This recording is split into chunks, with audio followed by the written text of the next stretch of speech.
गुरुर्ब्रह्मा गुरुर्विष्णु गुरुर्देवो महेश्वरः।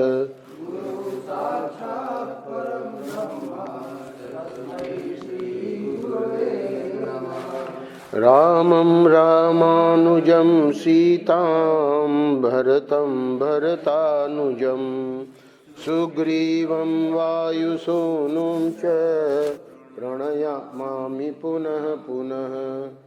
नमोऽस्तु रामाय सलक्ष्मणाय देव्यै च तस्यै जनकात्मजायै।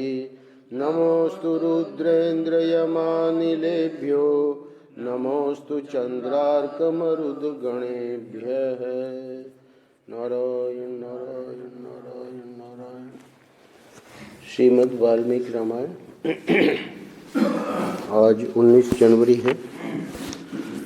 तो 18 दिन, पिछले 18 दिनों में हम लोग 20वें अध्याय में पहुँचे हैं। महात्मा के भी 5 अध्याय पूरे किए। तो 20वें अध्याय में कल ये वर्णन आया कि विश्वामित्र जी ने राजा दशरथ का विश्वामित्र को अपना पुत्र देने से इनकार करना और विश्वामित्र का कुपित होना। तो कल ये अध्याय पूरा नहीं हो पाया था। वो दशरथ जी ये कह रहे हैं कि अभी ये इस योग्य नहीं है, इसलिए मैं अपनी एक अक्षौणी सेना के साथ ये जो भी राक्षस हैं उनसे मैं युद्ध करूंगा। धर्म प्रधान राम मेरे चारों पुत्रों में ज्येष्ठ हैं। 11वां श्लोक।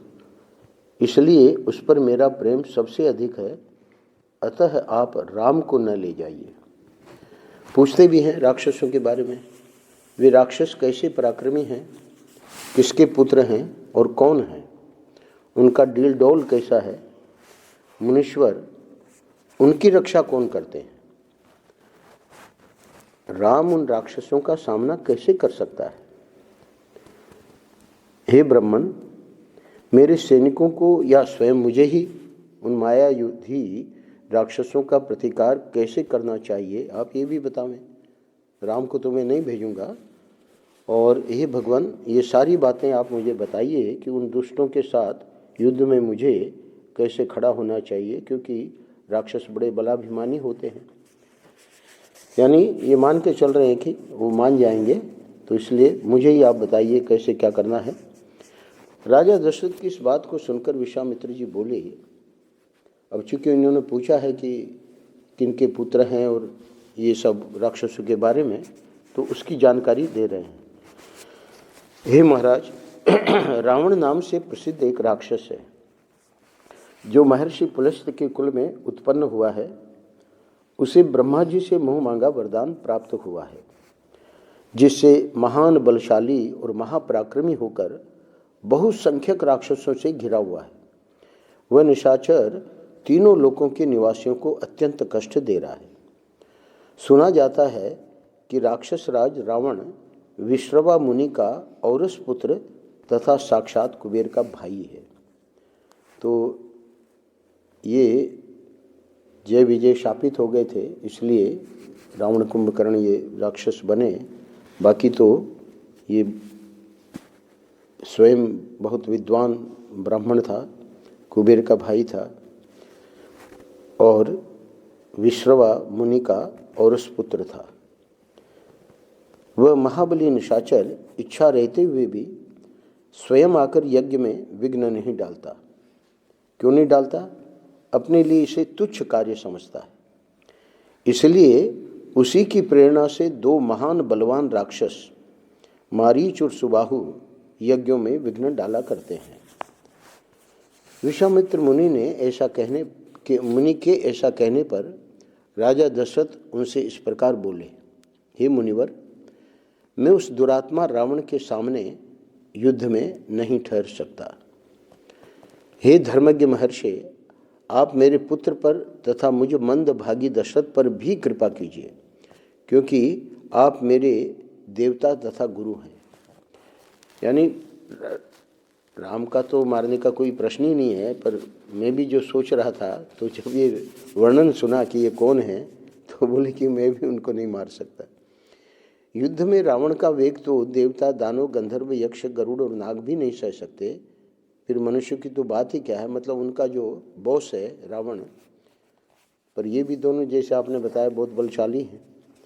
हे मुनिश्रेष्ठ, रावण सम्रांगण में बलवानों के बल का अपहरण कर लेता है, अतः मैं अपनी सेना और पुत्रों के साथ रहकर भी उससे तथा उसके सैनिकों से युद्ध करने में असमर्थ हूँ। तो यहाँ तो रावण से युद्ध करने की बात नहीं है, पर उसके जो सैनिक हैं, ये दो जो मारीच और सुबाहु, उनसे भी मैं युद्ध करने में असमर्थ हूँ।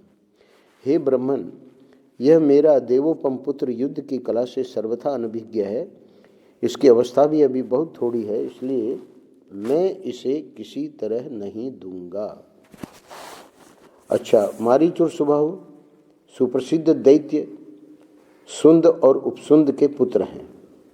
वे दोनों युद्ध में यमराज के समान हैं। जैसे ही परिचय दिया तो दशरथ जी को ध्यान में आ गया कि ये दोनों कौन हैं, मारीच और सुबाहु, क्योंकि काफ़ी प्रसिद्धि थी इनकी राक्षसों की।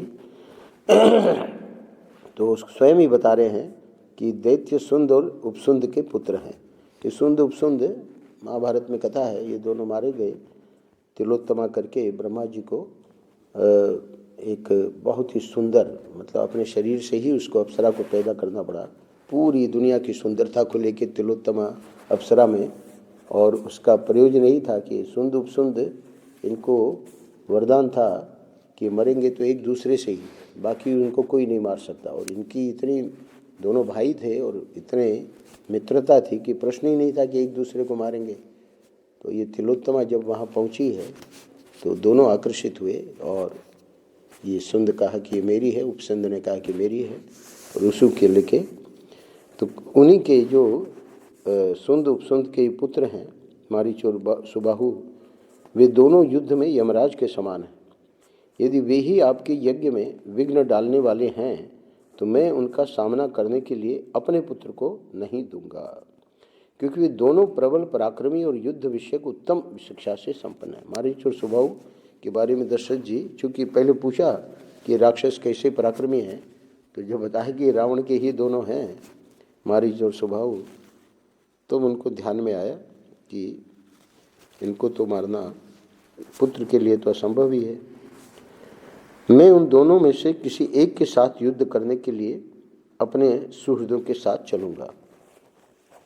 फिर सोचने की बिल्कुल मना करना तो ठीक नहीं है, अन्यथा यदि आप मुझे न ले जाना चाहें तो मैं भाई बंधुओं सहित आपसे अनुनय विनय करूँगा कि आप राम को छोड़ दें। ये अंतिम श्लोक में 20वें अध्याय में राजा दशरथ के ऐसे वचन सुनकर विप्रवर कुशिक नंदन विश्वामित्र के मन में महान क्रोध का आवेश हो आया। जैसे यज्ञशाला में अग्नि को भली भांति आहुति देकर घी की धारा से अभिषिक्त कर दिया जाए और वह प्रज्वलित हो उठे, उसी तरह अग्नितुल्य तेजस्वी महर्षि विश्वामित्र भी क्रोध से जल उठे। 21वें अध्याय में वर्णन करते हैं लवकुश। राजा दशरथ की बात के एक एक अक्षर में पुत्र के प्रति स्नेह भरा हुआ था। उसे सुनकर महर्षि विश्वामित्र कुपित हो उनसे इस प्रकार बोले, हे राजन, पहले मेरी मांगी हुई वस्तु के देने की प्रतिज्ञा करके अब तुम उसे तोड़ना चाहते हो। प्रतिज्ञा का यह त्याग रघुवंशियों की योग्य तो नहीं है। यह बर्ताव तो इस कुल के विनाश का सूचक है।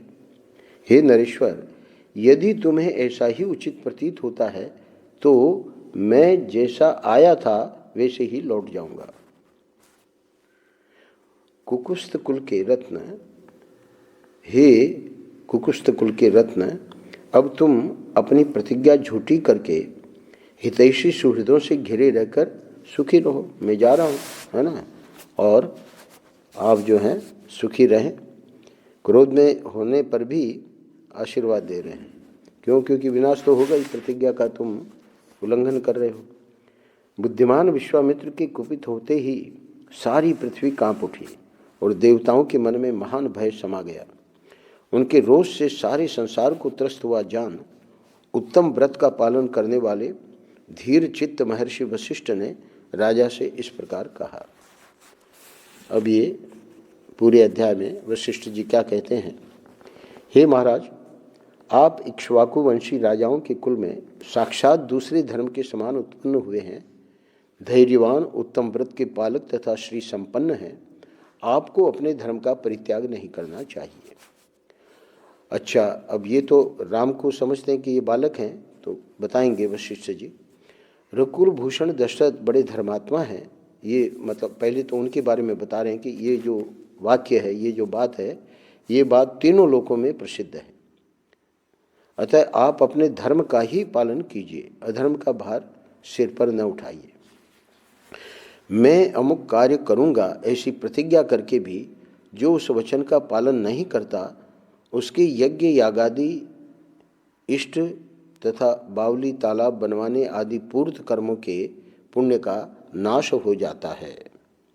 अतः आप श्री राम को विश्वामित्र जी के साथ भेज दीजिए। ये अस्त्र विद्या जानते हो या न जानते हो, राक्षस इनका सामना नहीं कर सकते। जैसे प्रज्वलित अग्नि द्वारा सुरक्षित अमृत पर कोई हाथ नहीं लगा सकता, उसी प्रकार कुशिक नंदन विश्वामित्र से सुरक्षित हुए श्री राम का वे राक्षस कुछ भी बिगाड़ नहीं सकते। यहाँ ऐसा क्यों कह रहे हैं वशिष्ठ जी, आगे आवेगा वर्णन कि विश्वामित्र जी के पास सभी अस्त्र शस्त्र विद्याओं का ज्ञान है और ये अपना पूरा का पूरा ज्ञान उनको राम को देंगे। इसलिए ये वाक्य बहुत इम्पोर्टेंट है कि कुशिक नंदन विश्वामित्र से सुरक्षित हुए श्री राम का वे राक्षस कुछ भी बिगाड़ नहीं सकते। तो इसलिए ये विश्वामित्र जो आए हैं, ये सोच समझ के आए हैं, ऐसे ही नहीं मांग रहे हैं, क्योंकि राम को अपना सब कुछ देना चाह रहे हैं। ये श्री राम क्योंकि मानव लीला कर रहे हैं, तो मानव लीला में जब तक सब अस्त्र शस्त्र के ज्ञान से किसी मुनि के द्वारा यानी लीला करके दिखा रहे हैं, वैसे इनको कोई किसी की चीज़ की ज़रूरत नहीं है, ये तो अपने संकल्प से सृष्टि कर लेते हैं। पर जब मनुष्य की लीला करेंगे तो दिखाएंगे कि ये सब उनको विश्वामित्र से प्राप्त हुआ। बड़ा विस्तार में वर्णन है आगे। ये श्री राम तथा महर्षि विश्वामित्र साक्षात धर्म की मूर्ति हैं। ये बलवानों में श्रेष्ठ हैं, विद्या के द्वारा ही ये संसार में सबसे बढ़े चढ़े हैं। तपस्या के तो ये विशाल भंडार ही हैं। विशेष रूप से विश्वामित्र जी के लिए कह रहे हैं। चराचर प्राणियों सहित तीनों लोकों में जो नाना प्रकार के अस्त्र हैं, उन सबको ये जानते हैं। इन्हें मेरे सिवाय दूसरा कोई पुरुष न तो अच्छी तरह जानता है और न कोई जानेंगे ही। विश्वामित्र के लिए और राम जी के लिए भी, दोनों के लिए कह रहे हैं। यानी देवता, ऋषि, राक्षस, गंधर्व, यक्ष, किन्नर तथा बड़े बड़े नाग भी इनके प्रभाव को नहीं जानते। अच्छा, अब ये आप जो कह रहे हो कि विश्वामित्र जो हैं वो सब इसको जानते हैं, अस्त्र शस्त्र को, तो उसका रहस्य बता रहे हैं। प्रायः सभी अस्त्र, बहुत ध्यान से सुनिएगा, प्रजापति कृशाश्व के परम धर्मात्मा पुत्र हैं। एक तो अस्त्र होते हैं और एक होता है दशहरा में जिनकी पूजा की जाती है। तो वो पूजा किसकी होती है? उसके जो अधिष्ठित देवता होते हैं। तो यहाँ ये जो पुत्र बता रहे हैं, तो वो जो अस्त्र, प्रत्येक अस्त्र के देवता हैं। तो प्राय सभी अस्त्र प्रजापति कृशाश्व के परम धर्मात्मा पुत्र हैं। अब ये अस्त्र तो बहुत सारे हैं, तो आगे बताएंगे। उन्हें प्रजापति ने पूर्व काल में कुशिक नंदन विश्वामित्र को, जबकि वे राज्य शासन करते थे, समर्पित कर दिया था। जितने अस्त्र हैं पूरे लोक में, है ना, वो ये प्रजापति ने क्या किया, कृशाश्व, क्योंकि उनके सब संतान हैं और उनको धर्मात्मा पुत्र बताया, परम धर्मात्मा पुत्र। कौन? अस्त्र। इसका अर्थ है कि अस्त्रों को धर्म के काम में ही लिया जाए। अधर्म के काम में लेना, ये वो अस्त्र भी फिर वो जो काम में लेता है उसके प्रतिकूल हो जाता है। उन्हें प्रजापति ने पूर्व काल में कुशिक नंदन विश्वामित्र को, जबकि वे राज्य शासन करते थे, समर्पित कर दिया था। अब ये बात मन वशिष्ठ जी एक रहस्य बता रहे हैं। कृशाश्व के वे पुत्र प्रजापति दक्ष की 2 पुत्रियों की संतानें हैं। तो ये जितने अस्त्र हैं, तो इनकी प्रजापति दक्ष की 2 पुत्रियां थी, उनकी संतानें हैं, उनके अनेक रूप हैं। वे सब के सब महान, शक्तिशाली, प्रकाशमान और विजय दिलाने वाले हैं। प्रजापति दक्ष की 2 सुंदरी कन्याएं हैं, उनके नाम भी हैं जया और सुप्रभा। तो उन दोनों ने 100 परम प्रकाशमान अस्त्र शस्त्रों को उत्पन्न किया है। तो ये जो 100 परम प्रकाशमान, आगे नाम बहुत से अस्त्रों शस्त्रों के नाम देंगे, तो उनके जो मतलब अधिष्ठाता देवता हैं उनको उत्पन्न किया है। उनमें से जया ने वर पाकर 50 श्रेष्ठ पुत्रों को प्राप्त किया है, जो अपरिमित शक्तिशाली और रूप रहित हैं। अस्त्र शस्त्रों में भी 2 प्रकार के हैं। तो जो रूप रहित हैं उसका तो जया ने वरदान उसको मिला, और उससे ये जो हैं रूप रहित वाले अस्त्र शस्त्र कोई देख नहीं पाएगा और वो अपना काम करेंगे। वे सब के सब असुरों की सेनाओं का वध करने के लिए प्रकट हुए हैं। ये जया के जो मतलब रूप रहित वाले जो अस्त्र हैं वो तो असुरों को ही, क्योंकि असुर माया भी होते हैं। फिर सुप्रभा ने भी संहार नामक 50 पुत्रों को जन्म दिया। तो वो वाले बिना रूप के हैं और ये संहार वाले इनका रूप भी है, जो अत्यंत दुर्जय हैं। उन पर आक्रमण करना किसी के लिए भी सर्वथा कठिन है, तथा वे सब के सब अत्यंत बलिष्ठ हैं। तो इस प्रकार 100 अस्त्र शस्त्रों का जो ज्ञान है विश्वामित्र जी को, ये धर्मज्ञ कुशिक नंदन उन सब अस्त्र शस्त्रों को अच्छी तरह जानते हैं। जो अस्त्र अब तक उपलब्ध नहीं हुए हैं उनको भी उत्पन्न करने की इनमें पूर्ण शक्ति है। यहाँ तक तो ये इतिहास हो गया। अब आगे कोई ऐसा अस्त्र शस्त्र चाहिए है ना, जो कि 100 से भी और गजब का होना चाहिए, तो ये अपने संकल्प से उसको भी उत्पन्न कर सकते हैं। हे रघुनंदन, इसलिए इन मुनि श्रेष्ठ धर्मज्ञ महात्मा विश्वामित्र जी से भूत या भविष्य की कोई बात छिपी नहीं है। यानी जो राम को मांगने आए हैं ये कौन है, उनका परिचय वशिष्ठ जी दे रहे हैं। हे राजन, ये महातेजस्वी महायशस्वी विश्वामित्र ऐसे प्रभावशाली हैं जो मैंने अभी तक वर्णन किया है। अतः इनके साथ राम को भेजने में आप किसी प्रकार का संदेह न करें।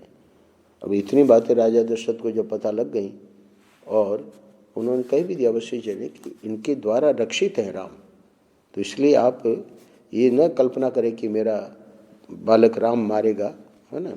हालांकि ठाकुर जी हैं वे तो, पर फिर भी पूरी लीला कर रहे हैं मनुष्य की।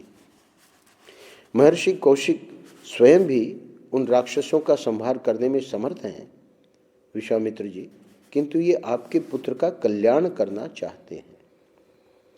ये वाक्य बहुत इम्पोर्टेंट है, क्योंकि भगवान जब भी मानव लीला करेंगे तो इस प्रकार के मुनियों के द्वारा जब आशीर्वाद उनको प्राप्त होगा और ये सब विद्याएं प्राप्त होंगी, भगवान लीला करके गुरुकुल में भी जाते हैं और ये सब दोनों कृष्ण अवतार में भी राम अवतार में भी, दोनों अवतारों में आप देखिए। तो इसीलिए यहाँ आकर आपसे याचना कर रहे हैं। एक महात्मा दक्षिण में थे तो उनको पूछा गया कि ये सब करने की आवश्यकता है क्या, तो बहुत बढ़िया उत्तर दिया। बोले कि ड्रामा में जब एक्टिंग करते हैं तो उसके पहले रिहर्सल करते हैं कि भाई हमको कैसे एक्टिंग करनी है। तो ये सब जो है गुरुकुल में जाना और ये सब, ये रिहर्सल है और कुछ नहीं है।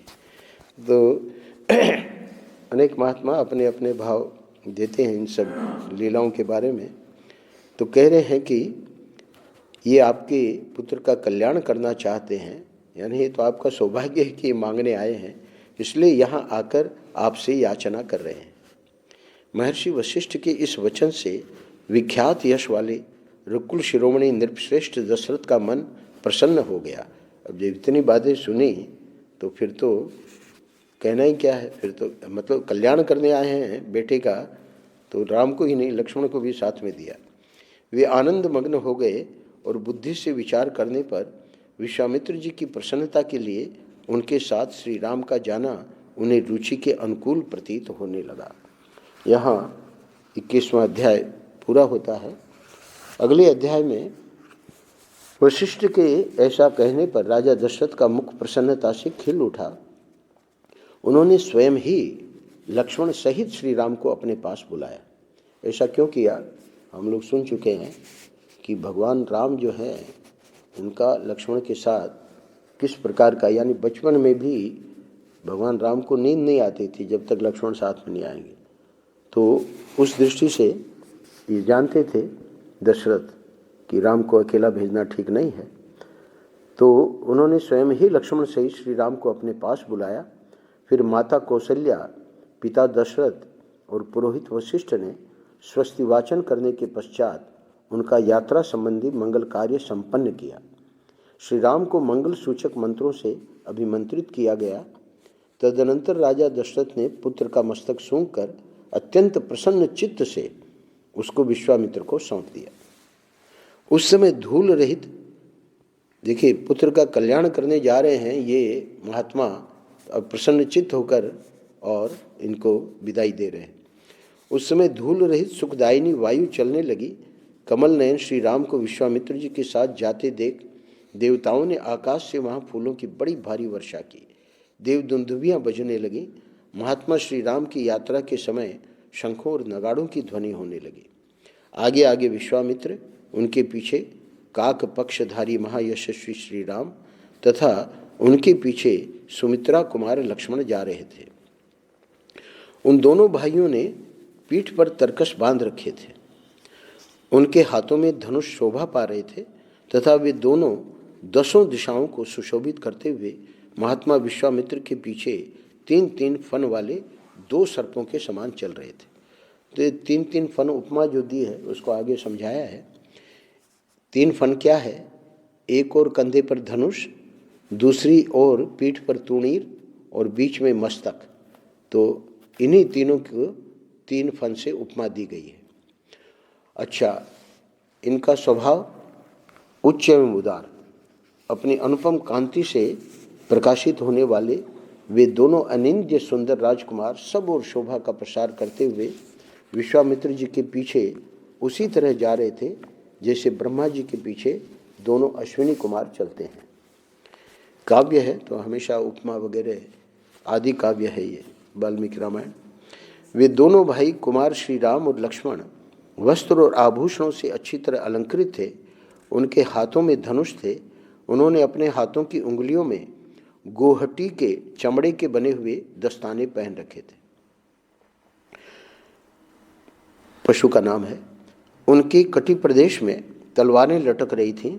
उनके श्रीअंग बड़े मनोहर थे। वे महातेजस्वी श्रेष्ठ वीर अद्भुत कांति से उद्भासित हो सब और अपनी शोभा फैलाते हुए कुशिक पुत्र विश्वामित्र का अनुसरण कर रहे थे। उस समय वे दोनों वीर अचिंत्य शक्तिशाली महादेव के पीछे चलने वाले 2 अग्नि कुमार स्कंद और विशाख की भांति शोभा पाते थे। अयोध्या से 1.5 योजन दूर जाकर सरयू के दक्षिण तट पर विश्वामित्र ने मधुर वाणी में राम को संबोधित किया। 1.5 यानी 6 कोस, 1 योजन 4 कोस का है तो, और 1 कोस जो है 3 किलोमीटर, तो 18 किलोमीटर के करीब निकल गए। और फिर वहाँ पर विश्वामित्र क्या कहते हैं सुनिए। मधुर वाणी में राम को संबोधित किया विश्वामित्र जी ने और कहा कि हे वत्स राम, अब सरयू के जल से आचमन करो, इस आवश्यक कार्य में विलंब ना हो। जब भी संबोधन करेंगे तो राम को करेंगे, यानी दोनों भाइयों के लिए कह रहे हैं। बला और अतिबला नाम से प्रसिद्ध इस मंत्र समुदाय को ग्रहण करो। तो ये बला और अतिबला जो है ये सबसे पहले विश्वामित्र जी ने इन दोनों भाइयों को दिया। ये क्या है आगे बताएंगे। इसके प्रभाव से तुम्हें कभी श्रम यानी थकावट का अनुभव नहीं होगा, पहली बात। अच्छा, ज्वर, रोग या चिंता जनित कष्ट नहीं होगा। तुम्हारे रूप में किसी प्रकार का विकार या उलटफेर नहीं होने पाएगा। सोते समय अथवा असावधानी की अवस्था में भी राक्षस तुम्हारे ऊपर आक्रमण नहीं कर सकेंगे, क्योंकि अब जंगल का काम है और समझो कि सो रहे हैं या असावधान है।